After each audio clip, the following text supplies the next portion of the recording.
नमः शिवाय। प्रिय शिव भक्तों, आज शिव पुराण की विशेष श्रृंखला रुद्र संहिता के 17वें तथा 18वें अध्याय को सुनेंगे। चलिए शुरू करते हैं। जय भोलेनाथ। श्री रुद्र संहिता का 17वां अध्याय, जिसमें पापी गुणनिधि की कथा। सूत जी कहते हैं, हे ऋषियों, तत्पश्चात नारद जी ने विनय पूर्वक प्रणाम किया और उनसे पूछा, भगवान शंकर कैलाश पर कब गए और महात्मा कुबेर से उनकी मित्रता कहाँ और कैसे हुई? प्रभु शिव जी कैलाश पर क्या करते हैं, कृपा करके मुझे बताइए। इसे सुनने के लिए मैं बहुत उत्सुक हूँ। ब्रह्मा जी बोले, हे नारद, मैं तुम्हें चंद्रमौली भगवान शिव के विषय में बताता हूँ। काम्पिल्य नगर में यज्ञदत्त दीक्षित नामक एक ब्राह्मण रहते थे, जो अत्यंत प्रसिद्ध थे। वे यज्ञ विद्या में बड़े पारंगत थे। उनका गुणनिधि नामक एक 8 वर्षीय पुत्र था। उसका यज्ञोपवीत हो चुका था और वह भी बहुत सी विद्याएं जानता था, परंतु वह दुराचारी और जुआरी हो गया। वह हर वक्त खेलता कूदता रहता था तथा गाने बजाने वालों का साथी हो गया था। माता के बहुत कहने पर भी वह पिता के समीप नहीं जाता था और उनकी किसी आज्ञा को नहीं मानता था। उसके पिता घर के कार्यों तथा दीक्षा आदि देने में लगे रहते थे। जब घर पर आकर अपनी पत्नी से गुणनिधि के बारे में पूछते तो वह झूठ कह देती कि वह कहीं स्नान करने या देवताओं का पूजन करने गया है। केवल एक ही पुत्र होने के कारण वह अपने पुत्र की कमियों को छुपाती रहती थी। उन्होंने अपने पुत्र का विवाह भी करा दिया। माता नित्य अपने पुत्र को समझाती थी। वह उसे यह भी समझाती थी कि तुम्हारी बुरी आदतों के बारे में तुम्हारे पिता को पता चल गया तो वे क्रोध के आवेश में हम दोनों को मार देंगे। परंतु गुणनिधि पर माँ के समझाने का कोई प्रभाव नहीं पड़ता था। एक दिन उसने अपने पिता की अंगूठी चुरा ली और उसे जुए में हार आया। देवयोग से उसके पिता को अंगूठी के विषय में पता चल गया। जब उन्होंने अंगूठी जुआरी के हाथ में देखी और उससे पूछा तो जुआरी ने कहा, मैंने कोई चोरी नहीं की है। अंगूठी मुझे तुम्हारे पुत्र ने ही दी है। यही नहीं बल्कि उसने और जुआरियों को भी बहुत सारा धन घर से लाकर दिया है। परंतु आश्चर्य तो यह है कि तुम जैसे पंडित भी अपने पुत्र के लक्षणों को नहीं जान पाए। यह सारी बातें सुनकर पंडित दीक्षित का सिर शर्म से झुक गया। वे सिर झुकाकर और अपना मुंह ढककर अपने घर की ओर चल दिए। घर पहुंचकर गुस्से से उन्होंने अपनी पत्नी को पुकारा। अपनी पत्नी से उन्होंने पूछा, तेरा लाडला पुत्र कहाँ गया है? मेरी अंगूठी जो मैंने सुबह तुम्हें दी थी वह कहाँ है? मुझे जल्दी से दो। पंडित की पत्नी ने फिर झूठ बोल दिया, मुझे स्मरण नहीं कि वह कहाँ है। अब तो दीक्षित जी को और भी क्रोध आ गया। वे अपनी पत्नी से बोले, तू बड़ी ही सत्यवादिनी है, इसीलिए जब भी मैं गुणनिधि के बारे में पूछता हूँ तब मुझे अपनी बातों से बहला देती है।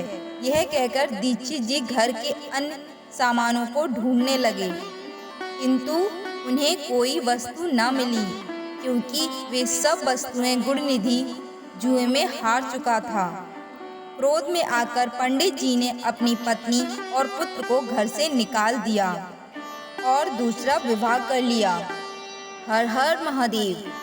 श्री रुद्र संहिता के 18वें अध्याय, जिसमें गुणनिधि को मोक्ष की प्राप्ति का वर्णन है। ब्रह्मा जी बोले, हे नारद, जब यह समाचार गुणनिधि को मिला तो उसे अपने भविष्य की चिंता हुई। वह कई दिनों तक भूखा प्यासा भटकता रहा। एक दिन भूख प्यास से व्याकुल वह एक शिव मंदिर के पास बैठ गया। एक शिव भक्त अपने परिवार सहित शिव पूजन के लिए विविध सामग्री लेकर वहां आया था। उसने परिवार सहित भगवान शिव का विधि विधान से पूजन किया। और नाना प्रकार के पकवान शिवलिंग पर चढ़ाए। पूजन के बाद वे लोग वहां से चले गए तो गुड़निधि ने भूख से मजबूर होकर उस भोग को चोरी करने का विचार किया और मंदिर में चला गया। उस समय अंधेरा हो चुका था, इसीलिए उसने अपने वस्त्र को जलाकर उजाला किया। यह मानो उसने भगवान शिव के सम्मुख दीप जलाकर दीपदान किया था। जैसे ही वह सब भोग उठाकर भागने लगा, उसके पैरों की धमक से लोगों को पता चल गया कि उसने मंदिर में चोरी की है। सभी उसे पकड़ने के लिए दौड़े और उसका पीछा करने लगे। नगर के लोगों ने उसे खूब मारा। उनकी मार को उसका भूखा शरीर सहन नहीं कर सका। उसके प्राण पखेरु उड़ गए। उसके कुकर्मों के कारण यमदूत उसको बांधकर ले जा रहे थे।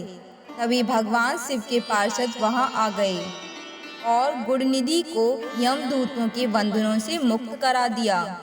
यमदूतों ने शिवगणों को नमस्कार किया और बताया कि यह बड़ा पापी और धर्म कर्म से हीन है। यह अपने पिता का भी शत्रु है। इसने शिवजी के भोग की भी चोरी की है।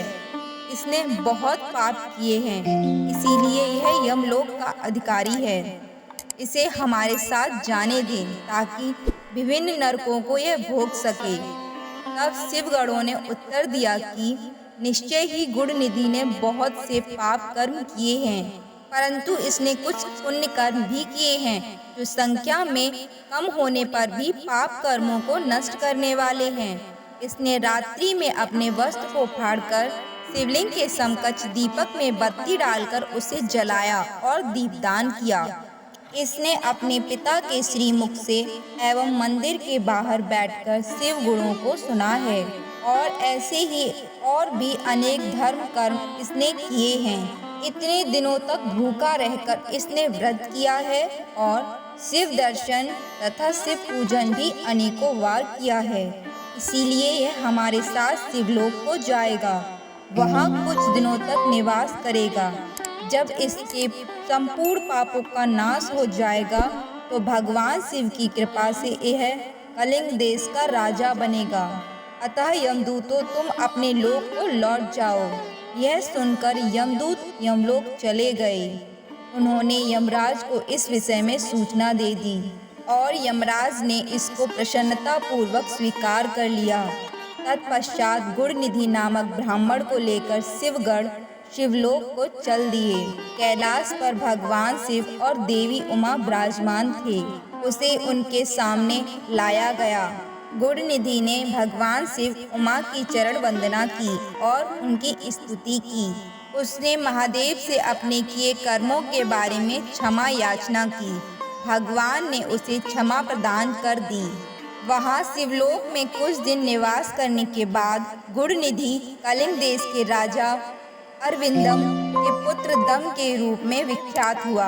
हे नारद, शिव जी की थोड़ी सी सेवा भी उसके लिए अत्यंत फलदायक हुई। इस गुड़निधि के चरित्र को जो कोई पढ़ता अथवा सुनता है, उसकी सभी कामनाएं पूरी होती हैं तथा वह मनुष्य सुख शांति प्राप्त करता है।